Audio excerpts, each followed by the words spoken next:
You know, it's an important thing to know in the context of how we've evolved as a country and how Boise has evolved as a city. But when you said, look back but don't stare, you know, we've learned so much, and I think that we have evolved as human beings in a great way. So we acknowledge that as a part of history that I don't think we would really want to see repeated.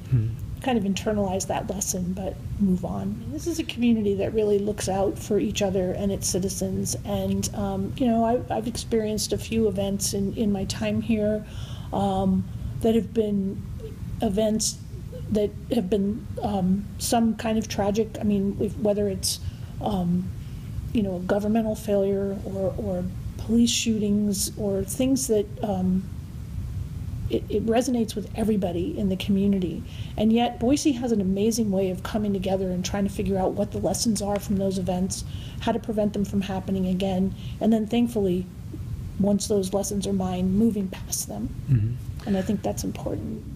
When stories first come out that are scary to some people, the initial reaction is that very fearful reaction. And I think it was even worse back then because there was so little media. We didn't have social media. It wasn't instantly available. You know, today we can have differing opinions pop up online within 30 seconds. But we still see that today. We see this in campaigns. We see people use the politics of fear to advance themselves rather than exploring how it is that we can all better function together and you know, improve our communities and our country. It was a time, I think, where there wasn't the awareness that there is today.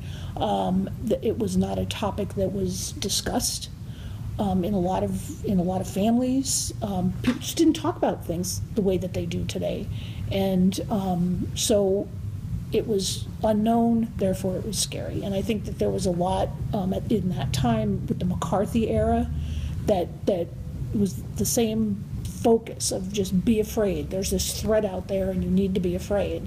And yet it was very ill-defined and it just was accepted at that point in time. And I just think our conversations have improved since then.